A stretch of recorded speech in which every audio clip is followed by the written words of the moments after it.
Look, it's me. That's me. That's a photo of me.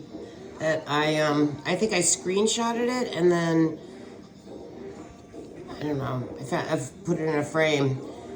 So Thanksgiving, it's interesting. I actually just wanted to say that I wish the world a wonderful day. This is the day after, and that I really like to be alone on Thanksgiving. And it used to be a huge family holiday in my family.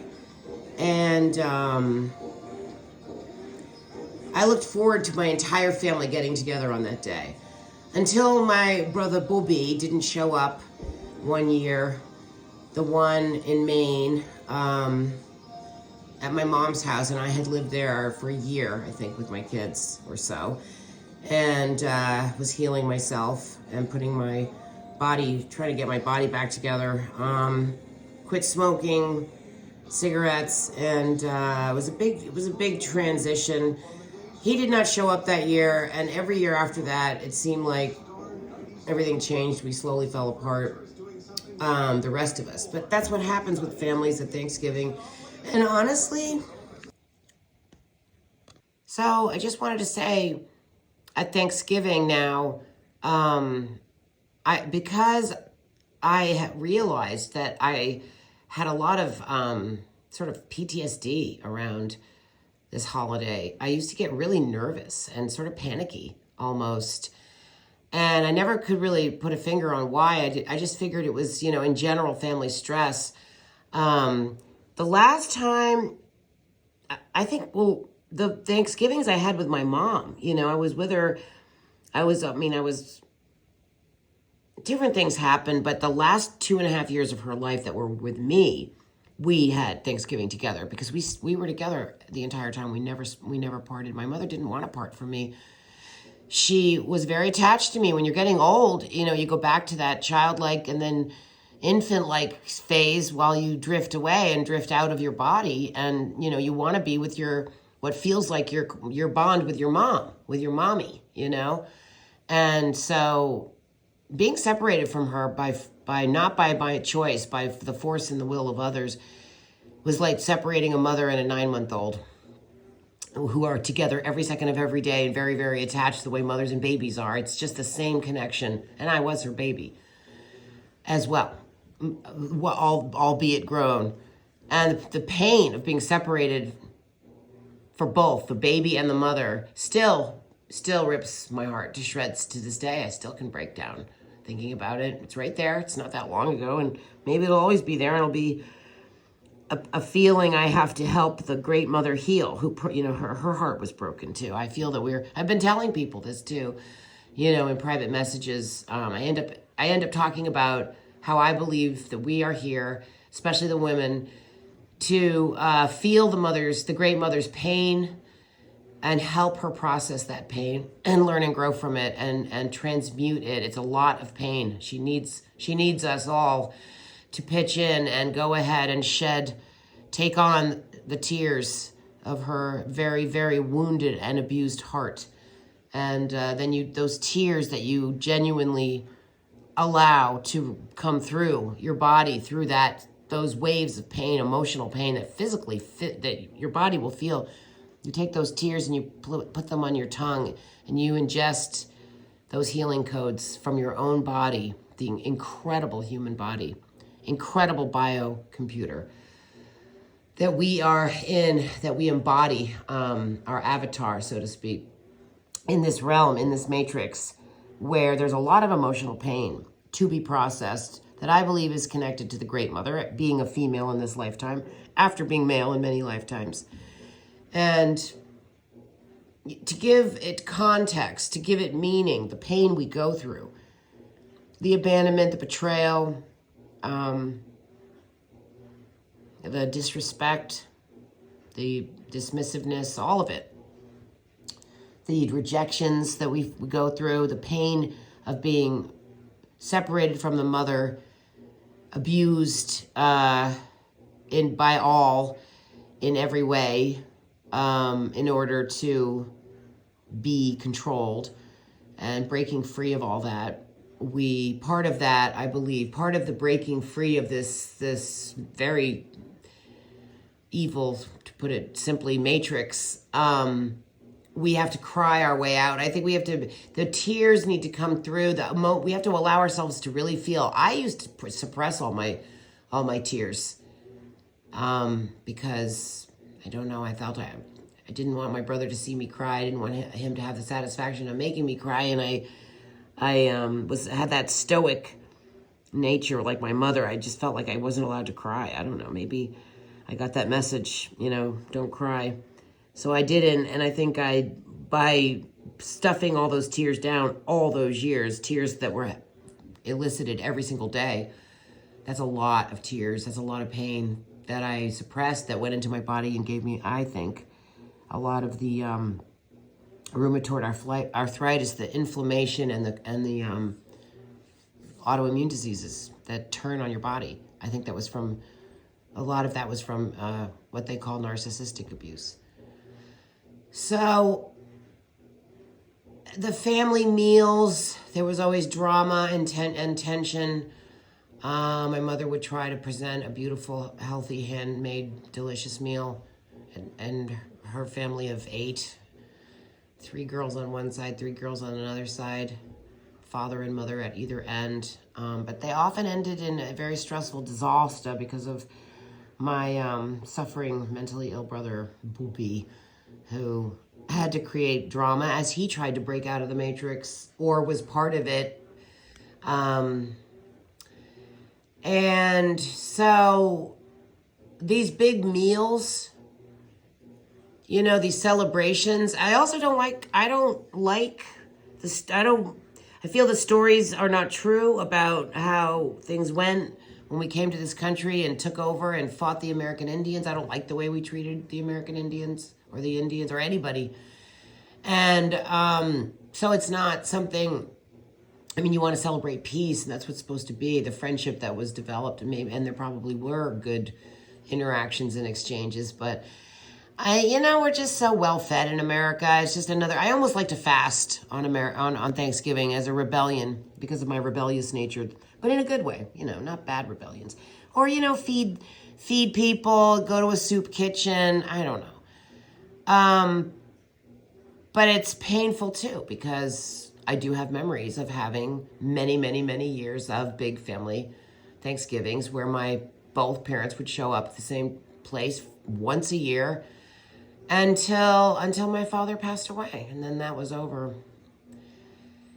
And then so it's an emotional holiday for me, but then again, every day is an emotional day for me since I've had that breakdown with my mom and my best friend passing in the same summer, and me just so physically exhausted, and then all the drama that happened around that.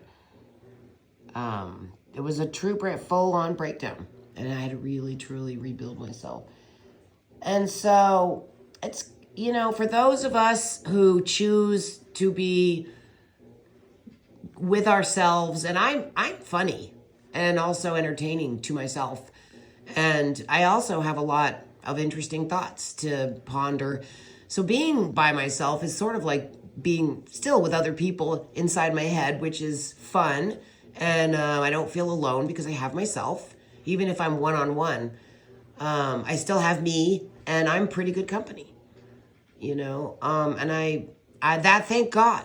That's the good part. I do like myself. I do enjoy my own humor. We laugh like hell. I teach myself by being in this vessel, in this human body. I teach myself about the human codes and the earth codes and the healing codes and the mother codes and the tears and the transmutation and the emotions and how you need to really feel. Let it through your body. And I get waves and waves, and I can't control them. And I shouldn't control them. I controlled them for so many years that now, while I'm alone and I'm able to safely allow myself to go through whatever it is without anybody's judgment, anybody's commentary.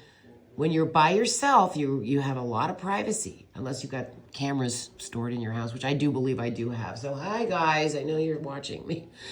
Um, but then again, the phone is a camera, the computers are cameras, the TV is a camera, so we're being watched anyway. That's part of the mission, is to know that while you think you have privacy, you're actually being watched by cameras on the moon, and probably a whole lot of other spaceships watching incognito behind a veil, seeing what we're doing, waiting to see if we're gonna make the right choice this time and choose peace over war, and choose self-love over vengeance, and raise your frequency over fighting with other people out in this painful matrix where no matter what you do, it's going to come back at you in some way, in a negative way. But it can also come back at you in a positive way, and it's really a crapshoot. That's the way this matrix is designed. It's not you give out good, you get good back. It's not like that. It's different. It's the worst and most challenging. So to get out of it and hold on to yourself and hold on to your soul. Never sell your soul. Always hold on to your most precious, valuable thing, which is your soul, you. And then your body is also actually extremely valuable because of the healing codes that are within it, the DNA on Earth in this matrix. The one thing that is the answer is beneath your feet.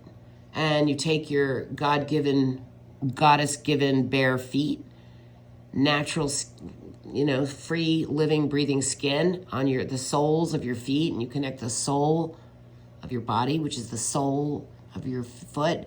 You put it on the green grass of the earth, and it actually activates all these healing codes. Simplest thing, the chlorophyll in the green grass goes directly into the soul, your skin, and it's amazing. And no one would ever. We're almost designed to believe that Earth is somehow bad for us and we shouldn't touch it, and we should put rubber in between our feet and the green grass. And the opposite is true. The answer, the healing codes, the way out is through the green grass. It's amazing as they chip away on so many beautiful, what could be beautiful meadows, and we put these cities there instead. So I just wanted to leave a message. I wanted to speak. I hadn't been able to speak, I just don't feel comfortable or safe putting my voice out there, putting myself out there. On YouTube, it feels very unsafe now for me. I live in fear every day. I'm locking my door every time I walk out now, which I never used to do. Buying locks, buying cameras, changing things, adding hooks and eyes, and, just knowing that I can be tracked, and that I'm being watched, that I'm being stalked. People are coming into the house and doing things with my stuff. And it's very, very disconcerting. I did, should I dodge? And that's why I'm not doing lives anymore. And I know who the people are behind it. And it's very hard to catch them. And they feel that they're invincible and they can just harass me and not be caught. And it's really been a big drag. And it's a strain. It's a strain on me, on my energy. It's draining. And there's a lot of people involved. It's not, it's basically less than 10. So I can count them all on the two hands that I've got. But you only need one. Of course I get 10.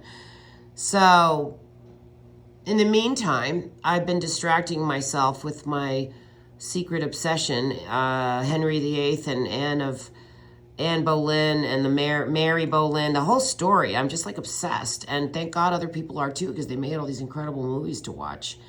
And I've been watching the one with Natalie Portman and the other one with I can't think of that actress, but the more recent one. They're all incredible and beautifully done, well acted, and so interesting. And I am obsessed with that time period because I do believe I was alive during that time period. And I might have been a nursemaid to the king when he was a child and helped raise him, the little brat. But he was a good king for a while there until he drank too much and had that accident, and a demon jumped in and it was all everything was lost after that. He changed and became this horrible, horrible tyrant. And the ultimate narcissist.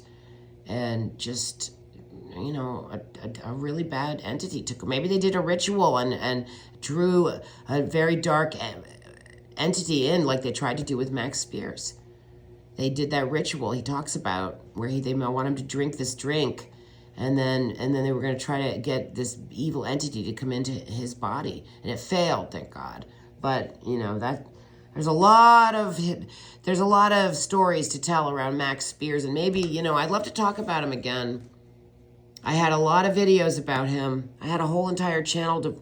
Many videos were devoted to him and James Casbolt and the whole super soldier thing, and the awakening and the finding out about who's really running the world and what's been going on in the ancient galactic wars and that are being played out on Earth, and the truth about and beyond comprehension in a way. It takes a while to slowly digest the truth in your fragile but highly strong and resilient and valuable self-healing human body to find it, to go through great changes in the human body is how you get these invaluable codes. And that's why we are here to suffer this pain. Through trauma, you activate your healing codes. And so here we are being traumatized in all these different ways over and over and over again for the greater gift at the end, which is allegedly activating our healing codes, which is your self-healing codes is the greatest power on earth. All right. I will talk more with you later. Love you guys. Thanks for being there. Big kiss. And keep objecting to bullshit. Love you.